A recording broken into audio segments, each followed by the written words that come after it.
Alright everybody, hello and welcome. As always, I am Sean. This is In The Mixer as we continue a Hashtag United series in Football Manager 2019. It's been a couple of days since I've actually played the save. I tweeted about it the other day, but I've been playing the Outer Worlds. It's free at the moment if you've got Game Pass on Xbox. It was really good. I enjoyed it quite a lot. So this isn't a paid endorsement. Like, I'm not making a whole bunch of cash off my 114 subscribers, as great as you all are. But if you do get the opportunity, go and check it out. I really enjoyed it. But today, Football Manager that we need to focus on. We are probably, I think, I'm looking at the calendar now, about a week away from a potential beta release, which I could realistically see being around the 1st or 2nd of October and then giving us the 1st or 2nd of November and then giving us a few extra days to kind of make up for the longer than usual release date. Now, I have a long running theory that they're going to give us about 3 weeks with it, which might see it actually come out Tuesday the 29th. I think it's only delayed as late as the 19th of November because they want to bring it out as a release game or a launch game with the Google Stadia. I think if that wasn't the case and it wasn't going to be on Stadia this year and Stadia wasn't coming out on that date, that we would actually be having a copy earlier in November like we usually do. So I don't think the beta is super far away. Because of that, we are going to determine this season to be our final season with Hashtag United, which is sad in a way, but also super exciting because FM20 is right around the corner and we've got some super exciting stuff that we're going to be doing with that. So I will try and put something in like the thumbnail for each of these episodes, final season or something like that. I'll figure it out as I go. But just letting you all know ahead of time, this is probably the last go around that we're going to have with the group and with the team. As such, there's a bunch that we will go through in this episode, including any changes to the squad, any new players that we've brought in. And now I think about it, that's probably the best place to start. We've had 5 go out and had 4 come in, just kind of tightening up our squad a little bit. A couple of players left that I didn't necessarily want them to go, a couple of players that have come in that, perhaps would be great for us in 2 or 3 years. There's a big one up the top there that you guys can already see. I just couldn't help myself. First one out, Sander Patinama, who was an excellent goalkeeper for us, but really we've brought in Chris Lukungu last season from Manchester United. He's an excellent player and still only 19, so he's got a higher ceiling. So Patinama makes his way, as does Kelvin Austin, who was the backup last season. We got 3.4 million for Patinama from Everton and 10 million from Austin, mainly because he's English. An excellent return on what we paid for him, which I think was about 5 last season. We've lost Vladimir Kolar. He went to Ajax. As soon as they came in, he was keen to go. He didn't play that much for us last season. Still made 53 appearances across 3 seasons with Hashtag United, but that's really been the story of the off-season. Like, a lot of big clubs coming in and offering way below market value for our youngsters, but then once you've rattled them, once they're unsettled, they really want to go, and he wanted to go, so we went along with it. Tommy Oliver leaves. Juventus came in for him. Once they came in, that was really, he was going to go. I wasn't worried about it because we actually brought in someone that's probably going to take that 4th place striker role. We didn't use him as much last season as we wanted. We had paid 60 million for him. Juventus only wanted 20. He wanted out, and I just wanted to kind of get him off the books anyway. So we did take a £40 million loss, which isn't the best business model in the world, but it's the last season. Like, we're just going to try and get some stuff through while we can. Aaron Langford has also moved on. He turned 21. Basically the day he turned 21, a whole bunch of his potential ability dropped back down, so we've moved him on to Fulham.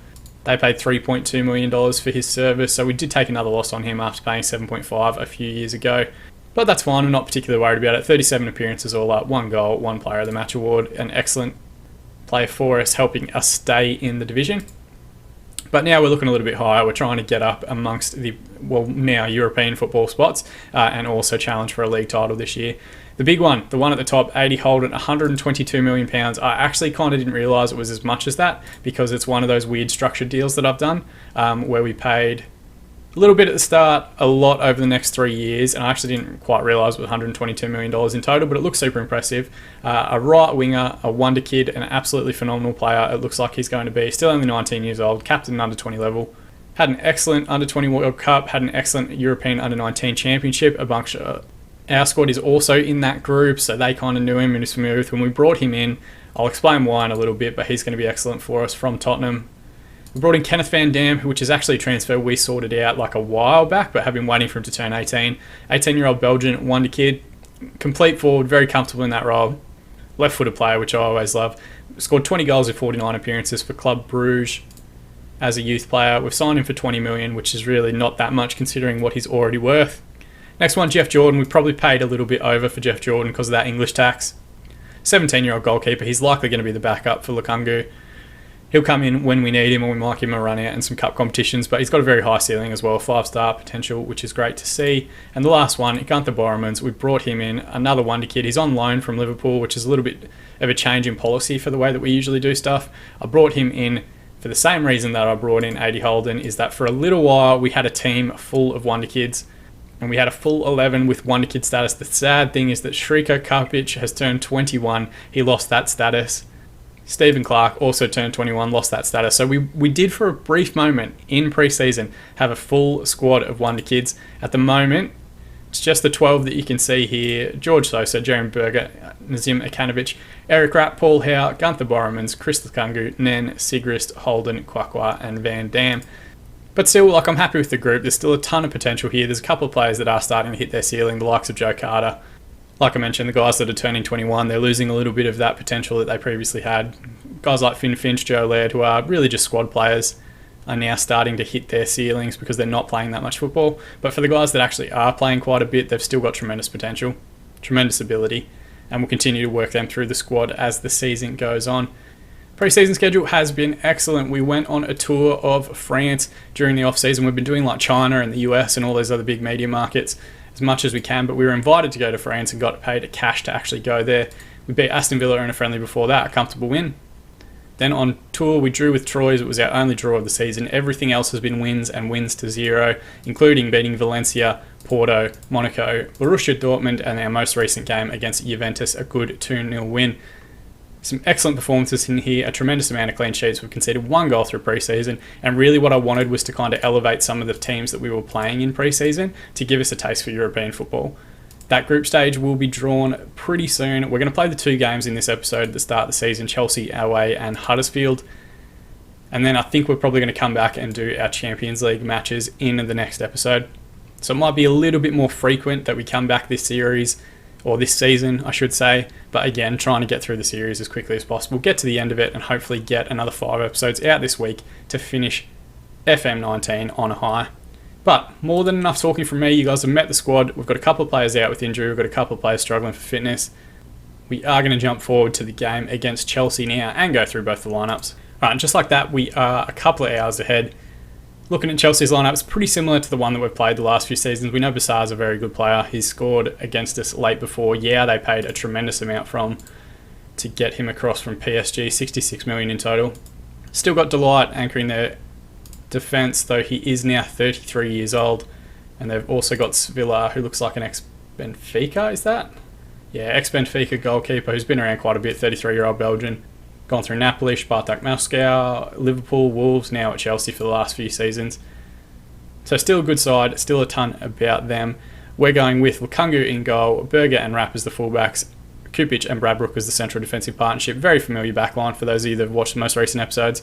Carter's going to come in on the left wing. Howe's currently struggling with an injury and a bit of fitness, so we're not going to rush him.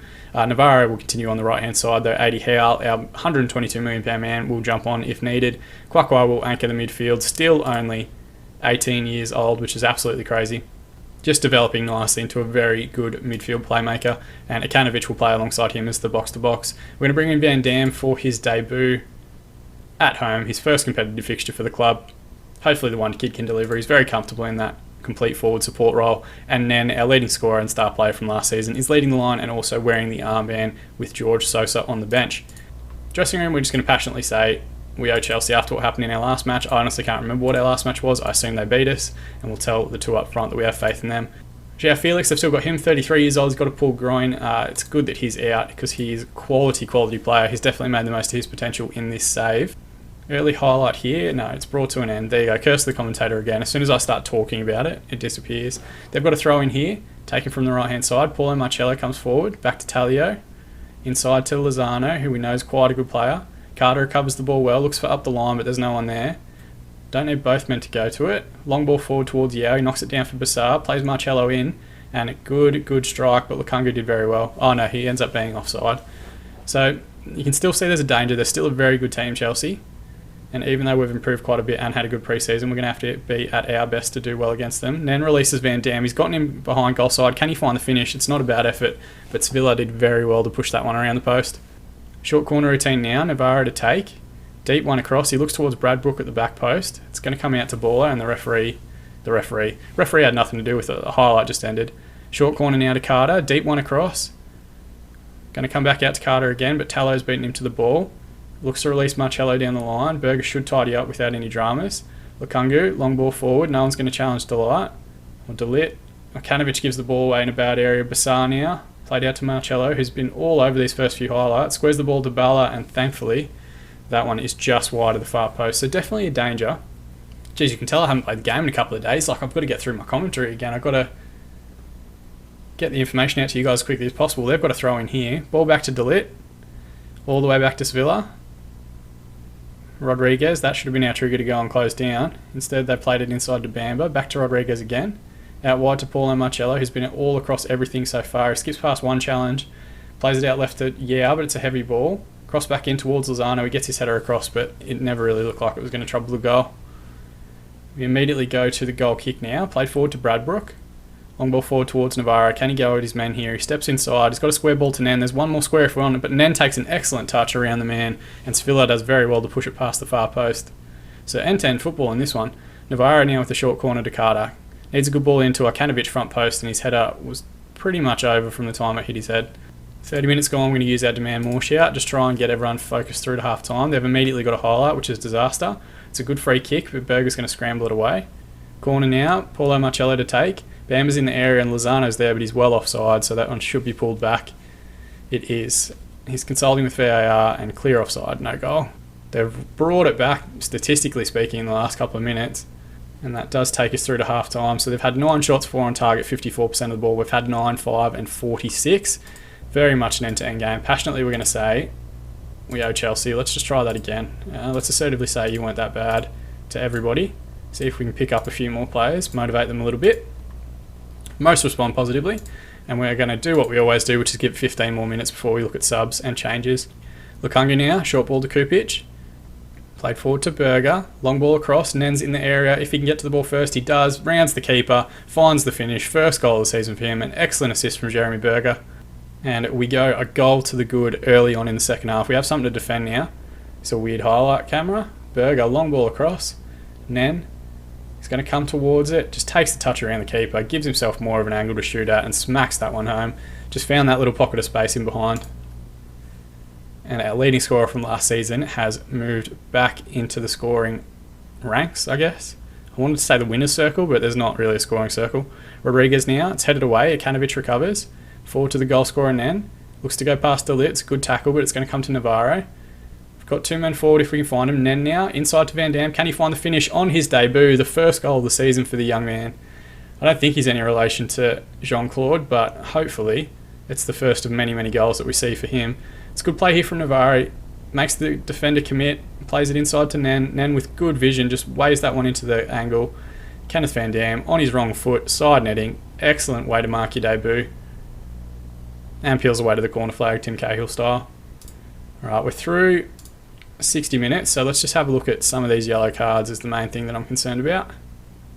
Joe Carter's struggling a little bit. We might leave him out there. Brad Brooks picked up a yellow, which is a concern. We might bring on Boremans just for his debut. Get that out of the way. Berger's struggling a little bit, but I trust him. And we might also take off the goal scorer, Van Dam. Give George Soso a run out. And we'll hold on to that last sub for the last few minutes. Okanovic hasn't played that much in pre-season, so we might try and bring him off with 10 minutes to go. And we're going to use Old Faithful, 60 minutes gone, our Get Creative shout. They've got a highlight here. Looks like there was a coming together of 2 players. They're going to VAR, which again, this should be a checkbox in FM20. If it's not, it's a massive wasted opportunity where you can take away this highlight because it just takes so much time. Like, I understand why it's in there, I understand why it was marketed in FM19, but for FM20, we don't need to see them running over to the screen every time. Yeah, now has the opportunity to put away the penalty. Ball on the spot. Lukungu goes the wrong way, so they've pulled one back. It's going to make it tense for the last 23 minutes or so. We'll check it out in 3 dimensions, but it's a pretty straightforward penalty. Keeper goes the wrong way, and he hooks that one with his left foot into the right-hand side. And if the keeper had gone the right way, it wasn't that good a pen. Maybe we could have picked it out. Throw in here. Tallow to take. Berger heads it away. Okanovic was in the area. Carter's recovered. Sosa looks down the line, but there was never really anyone there. Ball across to Delit. Out to Hunt now. To the goal scorer, yeah. Crossfield switch towards overlapping Tallow. It's a good ball. Deep ball back across to Yao. That's the longest 1-2 that you're going to see this season. His second goal, and he gets the equaliser for Chelsea. We're going to demand more immediately. See if we can get some sort of response out of the team before the end of the game. There's the 1, and check out the 2. It's an excellent ball. Just hangs it up back post, and Yao with an excellent run. Didn't do well enough there, Navarro or Rapp, really to track him and try and bring that one in. Rapp's only little, I forget that every time, but Navarro's a beast. He should be beating everybody out of the air. 6 minutes to be added on, which is absolutely insane. We're rocketing through it though. Looks like there's less than 30 seconds remaining, and the ref throws it back in, so it's a 2-2 draw. Look, if you had said to me before the game, away at Chelsea to start the season, you're going to draw, I would have taken it, but to be 2-0 up and then throw it away is a bit disappointing. 19 shots, 7 on target, 53% possession for Chelsea, 16, 8 and 47 for us. I think Kenneth Yao's probably going to get the player of the match with his double. Everybody thought we'd get beaten. Yeah, let's just try and keep morale up as much as we possibly can. Hashtag United denied by late goal. Kevin Yao gets the man of the match with an 8.9 rating. United Emery is currently coaching Chelsea. There was a whole raft of coaching changes during this most recent off-season. We were offered interviews, I think, at Chelsea, Manchester United, Manchester City, whoever else. That's been happening for the last couple of seasons. Van Dam makes his debut, which is excellent to see. And let's just do this press conference really quick. Very disappointed. We thought the game was won. We can take some positive from scoring 2 away to Chelsea. And Kenneth Van Dam was excellent in his debut. Now we're going to rotate a little bit. We'll see how everyone goes this week in training. But through the magic of editing, we're going to jump forward to the game against Huddersfield now. Alright, just like that, we're a week ahead and we're playing Huddersfield at home. Our first game of the season. They've still got a couple of guys hanging around. They've been yo-yoing between both the Championship and the Premier League for the last few seasons. Ex-Fulham Drama as the right back is their captain. Baningimi, I think I'm pronouncing that right, from Everton is anchoring their midfield. Jones in the hole from Liverpool and Mason Greenwood from Manchester United up top. So they are trying to recruit youth, even though most of those guys are now going to be around in their 30s. But like I said, a draw their first game, so we're pretty much similar positions on the ladder. We are going to bring in for his debut 80 Holden, £122 million man on the right wing. Paul Howe will come in on the left wing, and Sosa, the captain, will come in at the number 10 role up top. Kenneth Van Dam hasn't done anything wrong. I just wanted to try and get our numbers 1 to 11 out there in this episode, and hopefully by rotating a little bit we can keep everyone happy. Let's passionately say, let's give the fans their money's worth, and let's passionately tell the defence that we have faith in them, just to give them a little bit of a boost, and hopefully they'll switch on for 90 minutes and not concede 2 goals late on. Game's kicked off here, curse to the commentator. It has happened. It's happened pretty much every time for the last 10 weeks. Throw in here for Yongsma, back into the middle. Kwakwa wins the ball high at the pitch, and then comes forward now, and it's a great strike from the angle, the second goal of the season and in as many games. I think he turned back onto his left peg and just absolutely leathered it. Mark's got something on it, but really only pushed it into the back of the net. Looked like it picked up pace once it hit the goalkeeper somehow. Good tackle from Kwakwa. Got a lovely touch from Nen. Works it into the space. It hits it from the top of the box. And then Marks just pokes a hand out, but too much power on it, too much pace, and he smacks that one home. So we move up into the 6th spot of the teams that have played 2 games. Swansea, Manchester United, Liverpool and Newcastle are the ones that have won both. They've got a free kick here, Jones to take. It's not a bad effort. Lukangu pushes it away and Berger does well to hook it clear. So not panic stations. It would see us move up into 6th spot, albeit with Tottenham still to play their second match. But we don't want to lose too much ground too early in the season. We'd rather be kind of sticking with everybody as long as we can, and then maybe going on a bit of a tear over the Christmas period, over the New Year period, as we so often do, rather than trying to chase and leapfrog like we did last season. Rapp comes forward now, played inside to Nen, but they've recovered the ball in a decent spot. Greenwood's tackled by Bradbrook, but it's going to come out to Fisher on the right wing. Deep ball across, again towards Wolf, and it's a good finish from Dave Wolf, very similar to Yao's second goal in the last game. And maybe Kenneth Rapp, is it Kenneth Rapp? Eric Rapp, sorry, is just struggling a little bit with these long diagonal balls. It's got good curl on it, but he really just kind of ran underneath it. Yeah, he gets caught not goal side again. It was actually Bradbrook, the player that got caught underneath the ball. We're going to have to keep an eye on that diagonal as the season goes on. Alright, the referee calls half-time. We've had 7 shots, 2 on target, 56% of the ball. They've had 5, 2 and 44, but it remains at 1-1, which is a bit disappointing.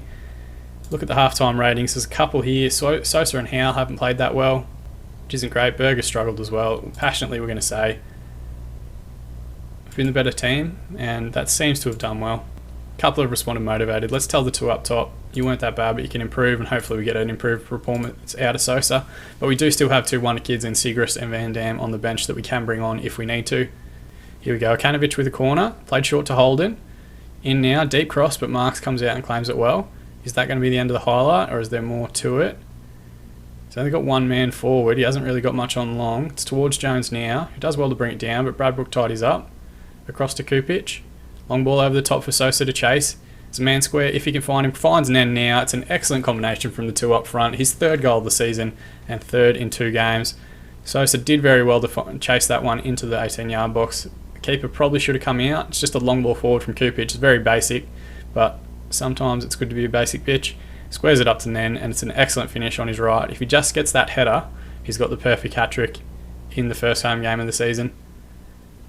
Wolf now with a deep free kick. Struggled with these crossfield balls. Drama gets something on it, but we've been given a free kick for some reason. Lukangu had kept it out anyway, but I'll take the free. 66 minutes gone, I'm going to make 3 subs. Navarro will come on for Holden, who has struggled a little bit, but still getting used to the role. Boromans will come on the right back for Eric Rapp, who has a yellow card, and Sigrist will come up top for Sosa, just to try and get all of our strikers through. And with 20 minutes remaining, we need to tell everyone to get creative. Most have responded with pressured, which we don't see often, but we do have a highlight here. How to take towards Kupic, and he clips the base of the post as it goes out. They've got a corner now. Kenny with a deep one towards Greenwood. It's a good header. It hits the deck. Kupic gets it away. Greenwood goes down, but Kwakwa's recovered the ball well. Played up the line now towards Sigrist. Looking forward. He's got men coming in support, but he's tackled pretty cleanly by O'Donnell. And that's the end of the highlight. 10 minutes remaining when he use our demand more shout. Berger's won the ball back, but it's cleared into the middle, and Huddersfield come forward now through Kenny. Looks out wide right, but Navarro cuts it out. Boromans, who's filling in at fullback. Navarro, poor ball forward, and they've recovered possession in midfield area. Fisher from the top of the box. Mason Greenwood's a mile offside, so I don't know why we're even letting that one go. He did. They're going to VAR for some reason, but yeah, he was definitely offside by a good few metres. Used our demand more shout, most seem focused, which is good to see. And 4 minutes to be added on, which we are rocketing through here. This should just be the last highlight of the game. It is the referee calls full time, so not the greatest performance we've ever had. 18 shots, 6 on target, 55% possession. They had 9, 2 and 45, but a good 2-1 win. Get our first win off the season, get our first home victory, and let's just say very nice, well done, and everyone seems to have responded positively to that. Hashtag United in control as Terry has brushed aside a 2-1 win. I don't know why I said aside. Again, got to get I'm just rusty. That's all it is. I'll be back in a day or two. 8.8 match rating, 2 goals for Nen. He was the difference today. And Holden makes his professional debut, which is fantastic for him. So the press conference, keen for us to get off to a good start, and that was good. Monumental boost, terrific showing from Nen, and that's pretty much all they've asked for. Let's go and praise his performance and passionately say you were superb in front of goal last time. And he's pretty happy with that. Now, what I do want to check is when is the Champions League group stage drawn? Enter the group stage on the 13th of the 9th. Is that the date of the game or the date that it's drawn? Okay, so the group stage is drawn on the 25th of August. What does that look like in our schedule? So maybe through the magic of editing, we're going to jump forward to that now. I might play the game against Crystal Palace off screen, but I'll sit there and go through the Champions League group stage draw with you guys so that you can see it, because it's the first one we've ever been in. Alright, just like that, we're a couple of days ahead. Just to keep you all posted, we beat Crystal Palace 3-0.